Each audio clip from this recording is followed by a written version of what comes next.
Welcome to the Heart Rate Variability Podcast. Each week we talk about heart rate variability and how it can be used to improve your overall health and wellness.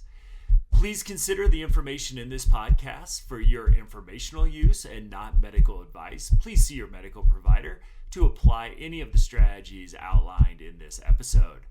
Heart Rate Variability Podcast is a production of Optimal LLC and Optimal HRV. Check us out at optimalhrv.com. Please enjoy the show. Welcome, friends, to the Heart Rate Variability Podcast.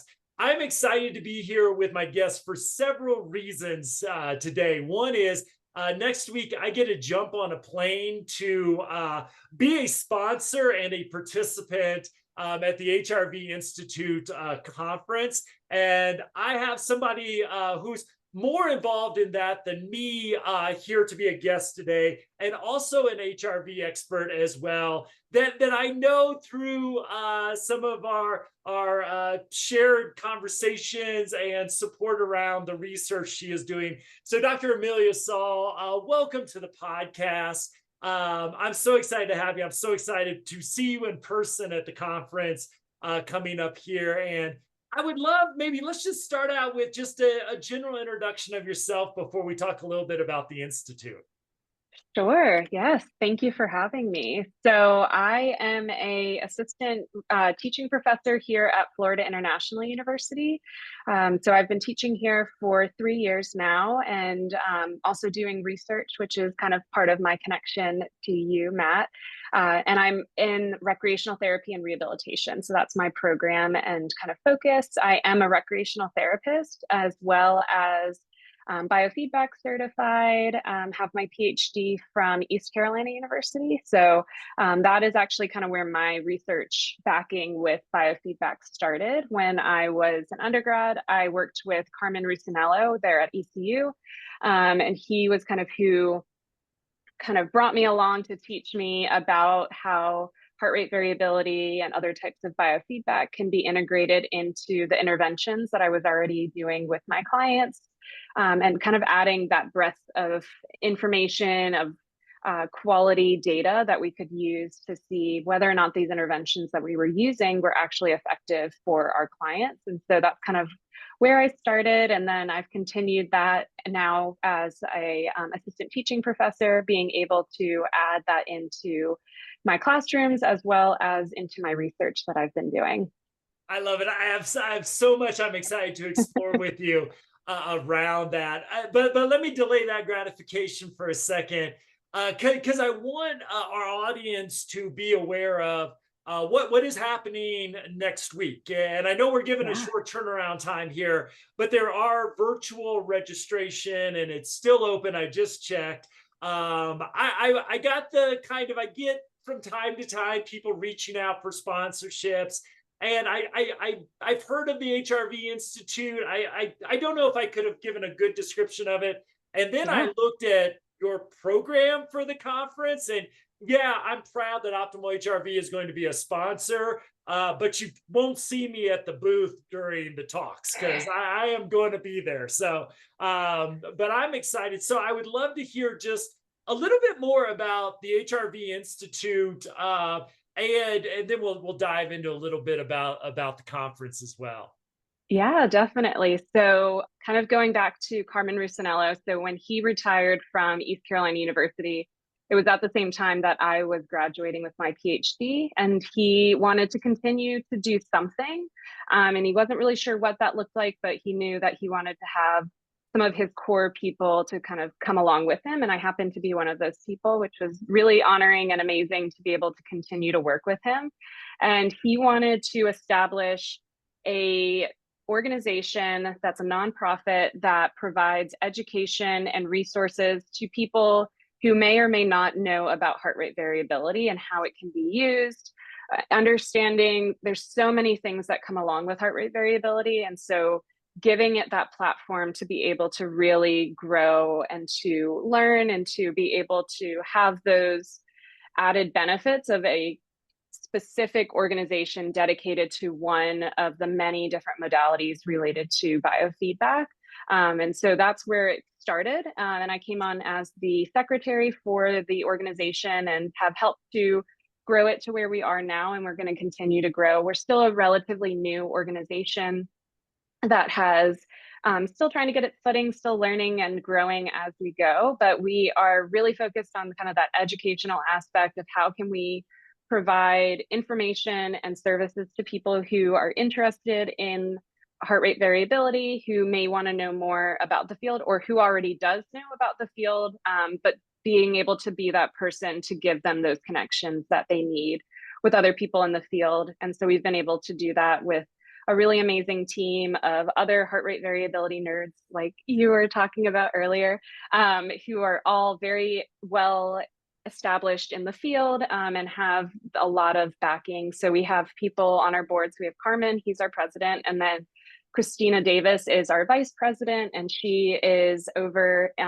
was at Sacramento State. And so she is helping us with kind of where the trajectory of the Heart Rate Variability Institute is going to go in the future, and have some really great ideas. And then we have Brenda Bart-Canar, and she is from the military background. And so that really adds like a cool aspect to our group as well, being able to think about how can we use this to be able to work closely with military and with physicians. She's also a physician, things like that. So that's been really awesome.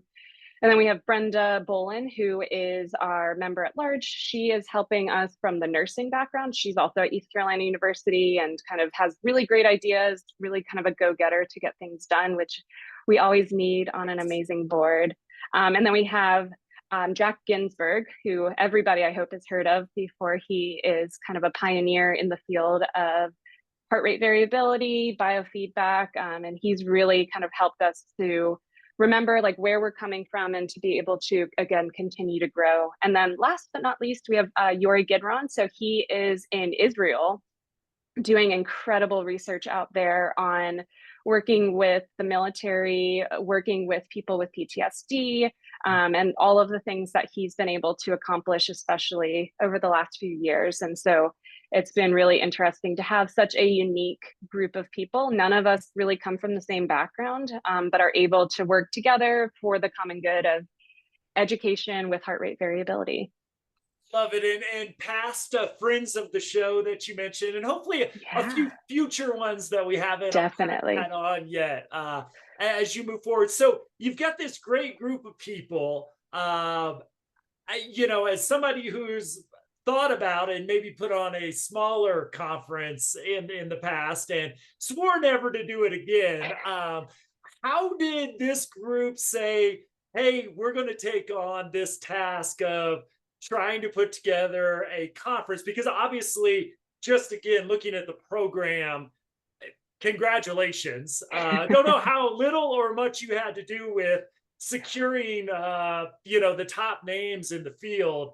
But I'm curious, what's it been like to now or organize this event? Yeah, so this is actually our second conference. Yeah. So we had a conference last year in October that was in Chapel Hill, North Carolina, and that one was really successful. We had a great turnout. We focused mostly on just in-person attendees because that was our very first conference ever. And then about, I think it's 2 weeks later, the group over at Virginia Commonwealth University, VCU, hosted a conference as well, and theirs was virtual, and it had a lot of amazing speakers as well. And so when they were doing that conference, they mentioned how maybe one day they would do an in-person conference, and that kind of Yeah. perked my ears. And I was like, oh, this would be a great partnership to be able to combine the amazing work that VCU is doing with the amazing work that we're doing, and to be able to have a location in a pretty well-established area of, Richmond, Virginia, where Yeah. there's a lot of people that can get to that area, to be able to host a conference there. So I reached out to Tom Kalemsky and Jim Birch and all of them to see, is this something that they're interested in? And again, they jumped right on it and were like, yes, this sounds amazing. And so it was really good because we had this partnership between us and a really well-known university with a really strong heart rate variability research background and great labs and all of those things that they're doing. And so it is able to kind of grow to where we are now, thanks to having them on board. And then also Jack Ginsburg has been a really great help in getting us the amazing presenters that we have. He has such a great background with um, the people in the field, as well as Carmen Rusinello, reaching out to different people and just kind of asking them, explaining kind of where we are, that we're still a very new organization, but that we really think that this is important to have all of these amazing people coming together. So it really worked out. And Tom's group over at BCU also hosts like weekly sessions where they have amazing speakers coming in. So we were able to kind of tap into that group as well to see if any of them were interested, which is part of where we were able to get some of these incredible speakers as well. So it was just a lot of collaboration, a lot of people with big names kind of helping us out to get to where we are now. And I'm really excited to see what the conference brings next week. And similar to you, even though I am one of the organizers for the event, you will see me in every session Yeah, because I don't want to miss a minute. there's no way we're missing these No, speakers. So if you want definitely to talk not. to me at the booth, do it between sessions because I am definitely learning. I'm so excited. And I am on the podcast or the website right now, Yes, heartrateVariabilityInstitute.org.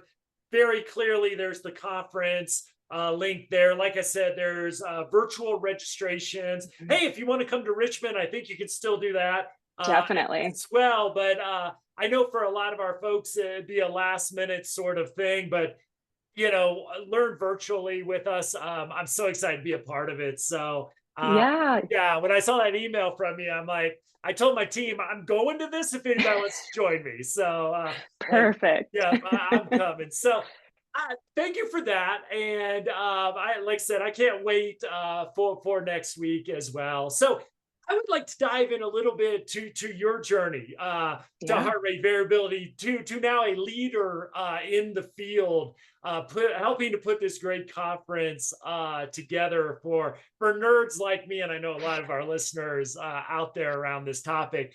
So I think you're the first recreational therapist on the show, and if I'm missing somebody Cool. 200 episodes, I apologize, but I believe that's true. We've had occupational therapists on. So I'm really excited to let's define what a recreational therapist is. And I would love to hear about how heart rate variability came kind of into your consciousness as you were in college becoming a recreational therapist. Yeah, so recreational therapy is a form of therapy where we use recreation-based activities, as the name suggests, as a way to be able to improve different outcomes. So it could be from a cognitive perspective, physically, emotionally, psychologically. We're working on multiple different areas through recreation-based activities. So it could be through a game, it could be through a sport. We do a lot of work with adaptive sports and with veterans. And the really cool thing about recreational therapy is we work in many different areas. So with veterans, with older adults, with children, with individuals in behavioral health. So kind of across the board, physical rehab, all of those areas, but doing it in a fun way. So we add in that kind of fun aspect of, yes, you're working on these different skills, you're working on improving your mobility, but we're going to do so by you playing a game rather than just asking you to do the same intervention multiple times to kind of get the same result. So we do it in a more fun way. And so that's what kind of drew me into recreational therapy is I was like, wow, this seems like something that when I do it, I'm going to really enjoy what I'm doing. And my clients are also going to enjoy it, which is a Yeah. huge thing. It's not feeling like you're forcing them to do things that really hurt or that they're in pain because it has that fun aspect. And it's hard to like your brain can't really work in that way to think about multiple things at once. So you can kind of add that enjoyment aspects that they might be missing from the rest of their day, or that they haven't really thought about things like their leisure interests or fun activities that they want to do because of all of the other things that they've been dealing with. So this kind of gives them a break from that reality. So that's what drew me to recreational therapy. And then one of my professors was Carmen Rusinello, who is a recreational therapist as well. And so I worked with him in my undergrad years and then went on to my master's and was just kind of doing my thing, not really thinking about biofeedback a whole lot. And I had to do a thesis for my master's, which was looking at college students' anxiety levels by doing a 2-week meditation and seeing if we saw any improvements from, pre to post with a control group, just kind of like a standard study. But we only used self-report measures for that study. And what we found is that we weren't really able to see any significant improvements, even though the individuals would tell me like verbally that like, oh, this was great, we had a great time. But there wasn't a lot of that like breadth of the data to really show like what we were seeing or how often they were using it, those sorts of things. So when I went on to my PhD, that's when I reconnected with Dr. Rusinello and was able to look into, okay, how can I add that aspect back in? Because I think that's what we're missing. And I think that that could really help the field of recreational therapy in general too, is just to, we have all these fun interventions, we have all these amazing things that we're doing, and we can hear that our clients are enjoying it. But what people mostly respond to is the data. They want to know the numbers and to see how are they actually doing better? How is this actually making those improvements in their lives? And one of those ways is heart rate variability, which is where my focus has mostly been, and heart rate variability biofeedback, and really incorporating that into my research to show, hey, this is what we're seeing, and this is how we know that this intervention is effective for this population. That so I'm curious because one of the early teachers of again, my master's degree is in counseling psychology. Cool. I got the gray hair, so we weren't talking a lot about nervous systems and polyvagal theory. I mean, we acknowledged you had a brain, but kind of left it at that back when I was kind of the last, I think, person to graduate without understanding the brain in a way that we do now. I'm curious with like, because one of my big teachers of this initially was like occupational therapists, because, Yeah. with self-regulation, self-soothing, like I joked in my work in special education that I was basically an occupational therapist assistant, because until they figured it out and the regulatory part of this, Mhm. I was really worthless. Then maybe I could come in and do some of my training with that, but I was just blown away by them. So I'm curious from a recreational therapy perspective, within your training of that and in the field now, where does nervous system regulation, come in? Kind of was it talked a lot about? Is introducing things like heart rate variability into it sort of an innovative approach, or was that kind of part of your training? So that was more part of my training. They mentioned a little bit in some of my classes because my department was Yeah. our biofeedback people at the Yes. university. And so it was hard not to think about it and not to talk about it within my department specifically. And we did have classes like on stress management and different things to kind of start to help people understand that mind body connection and kind of how things work together. Um, but it was more of my training that kind of really brought that to the Awesome. forefront. And I've continued to share with recreational therapists going to multiple different conferences, like, look how amazing this can be and how we can add this in. And people are interested. So just kind of continuing to share it as much as I can until people listen and can start to incorporate it into their practice as well. Because I think once they see it and they understand what it really is and what it looks like, I think that's what really helps the most, is to not just hear about it, but to see it in action. To, if you can hook them up and see how they respond, that helps the most. I was able to do that with my sister. She is an engineer, and I do a lot with stress management, and she's like, I don't need any of that, even though she's a very stressed person.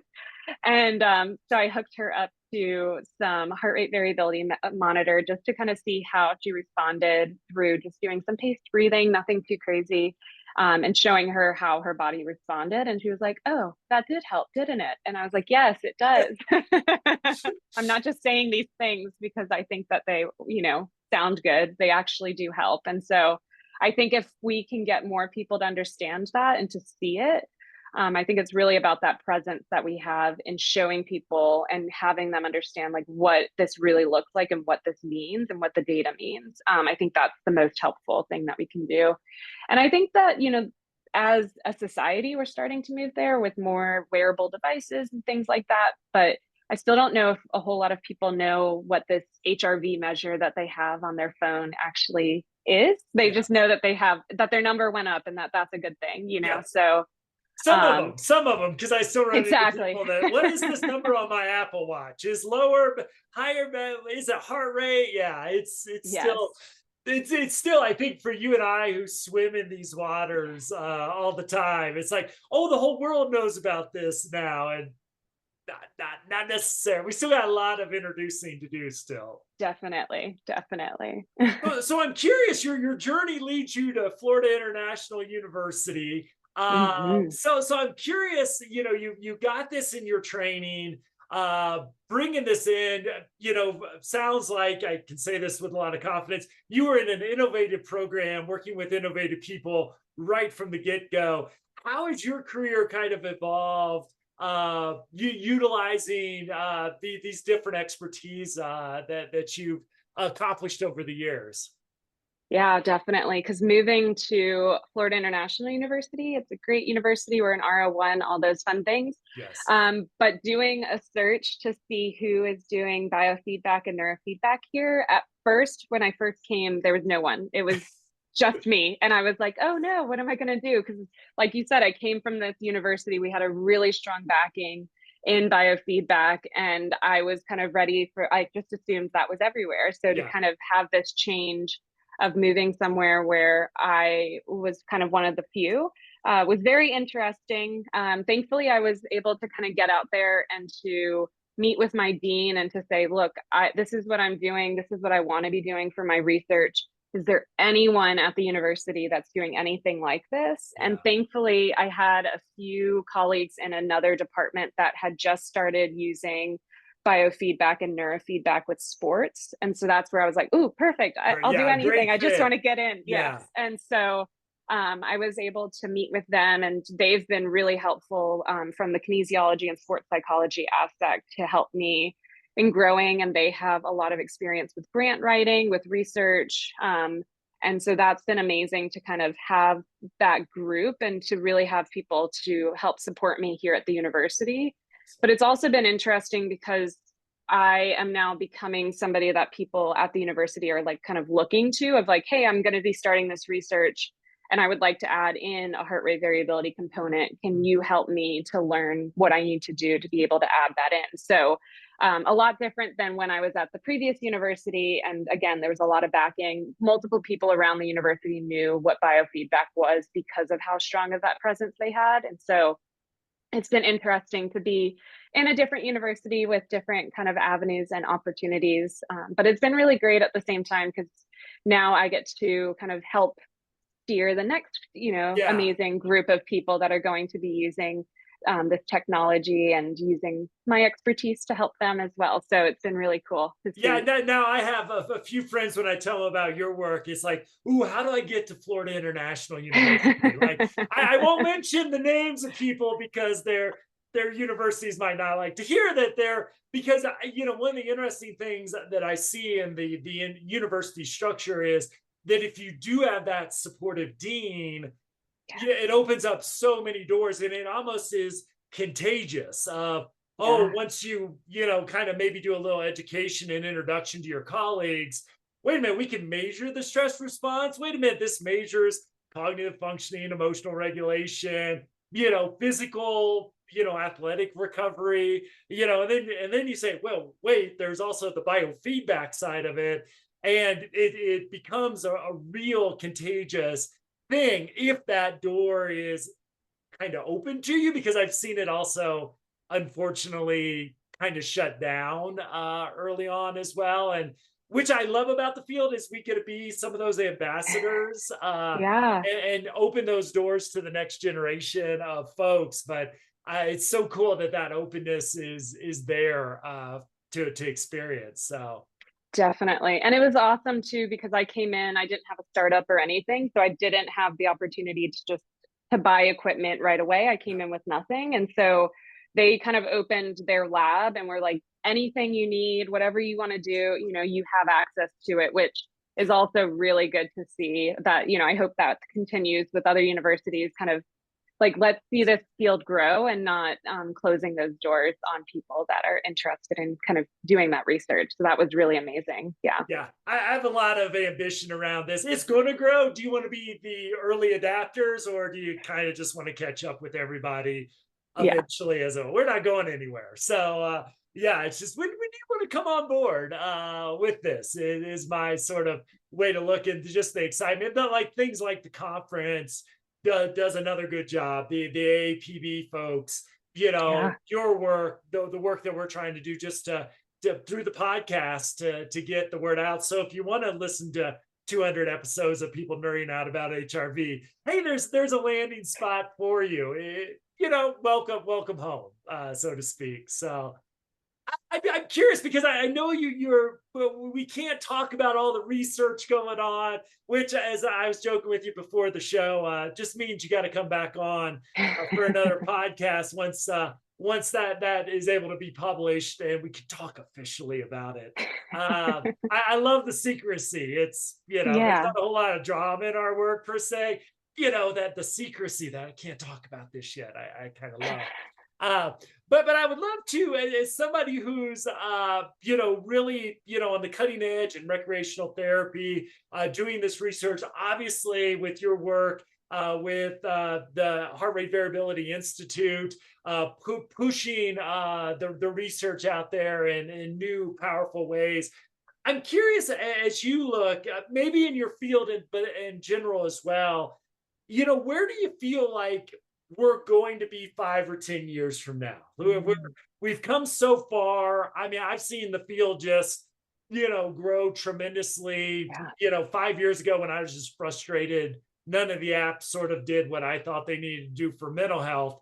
You know, the acknowledgement that HRV is that kind of gold standard of the stress response. I'm just curious, as you look forward, where do you see us going as a field, as a science, and maybe specifically in recreational therapy as well? Yeah. I think, that this is just the beginning. I think we're still kind of catching on, and I think people are, I think, like you said earlier, we are the early acceptors, the early kind of entrepreneurs that are like, oh, this looks great, let's do this. But there's going to be a lot of people down the road that are going to start to realize, like, hey, this is actually really good, like, we Yeah. can see this information. I think that we're just getting started. And so I feel like the field is just going to continue to grow, more avenues, more opportunities, more interventions and protocols around this. Our biggest thing that we have, is the like heart rate variability biofeedback. We have the resonance frequency, those sorts of things that we have. But I don't think that that's it. I think that that's just the beginning. I think that there's so many more avenues and things that we're going to learn.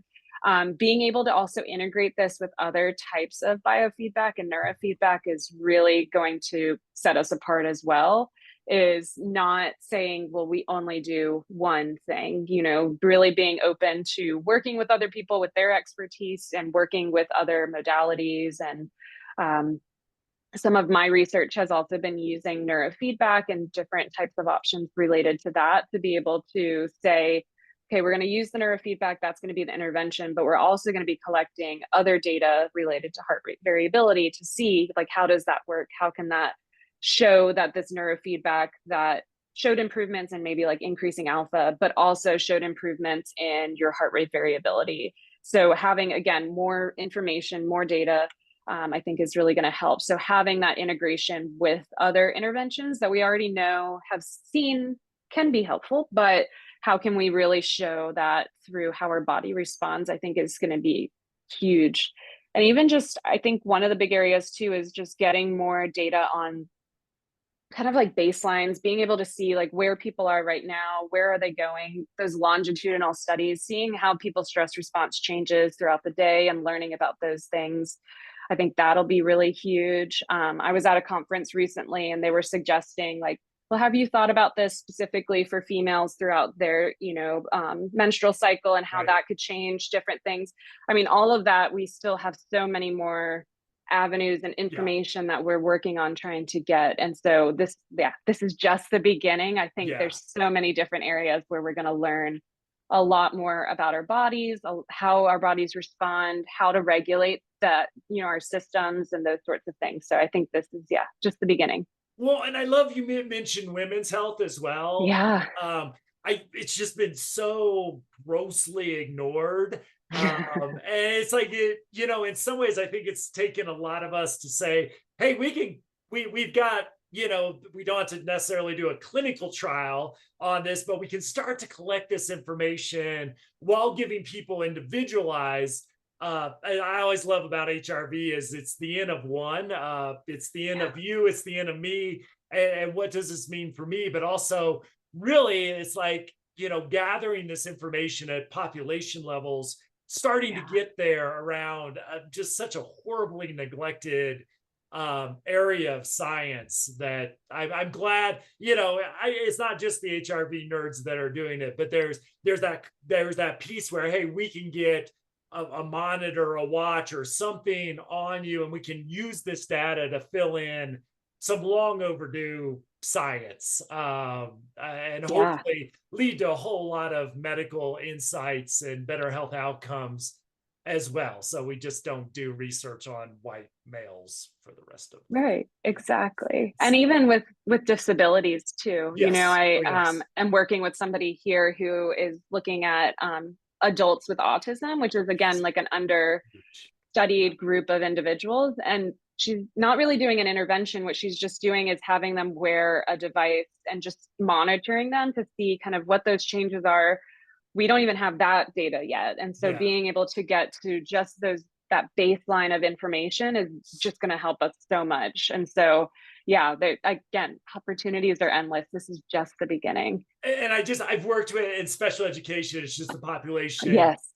dear to my heart. And what I loved about the job, but also frustrated me. It's like you talk about an N of one. It's like there was so little science, and each case, I think we use the autism umbrella to capture a whole range of a spectrum of unique and beautiful personalities, and really get some data on, hey, I saw a bouncy chair change people's life. For others Yeah. it was brushing, it was, and I adopted this weighted blanket. I got Yeah. under one once that was in our sensory room, and I'm like, I need this at my house. And I turn off the light because I'm going to take a nap now.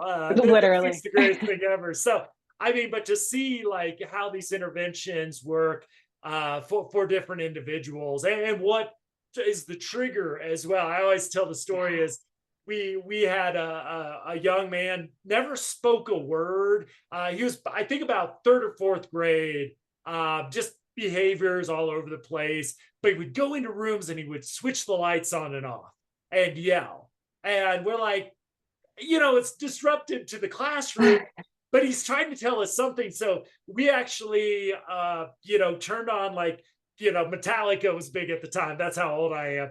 And I had a strobe light. I won't get into why I had a strobe light, but I did have a strobe light at the time.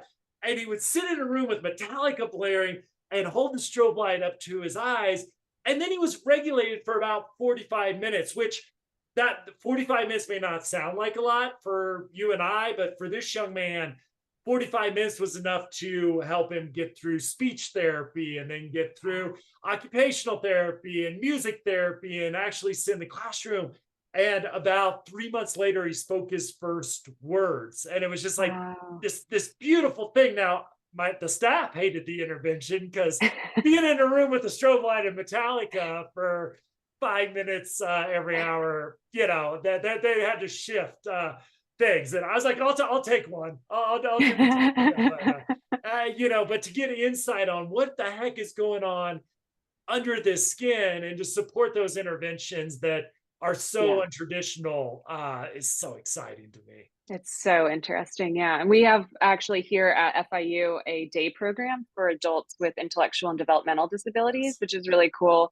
So I've been able to get my classes in there to learn from them, to do different assessments and just interventions with them. And it's just amazing to see and to learn from them. Oh, Yeah, yeah. all of the different things. And yeah, if we could add this aspect in and to be able to see, maybe we would look at trends and be able to notice like, okay, when this starts to happen, then, that's their trigger that something is about to happen. So yeah, it would be That's so amazing well, to see. I'm looking for an excuse to come visit in person. So anything to get me down there. I know like we're out of winter time here in Colorado, but still, you're in one of my favorite parts of the country there in Florida. So we'll just keep finding that. Give me a good excuse. So There you go. Maybe next winter once you're tired of the snow.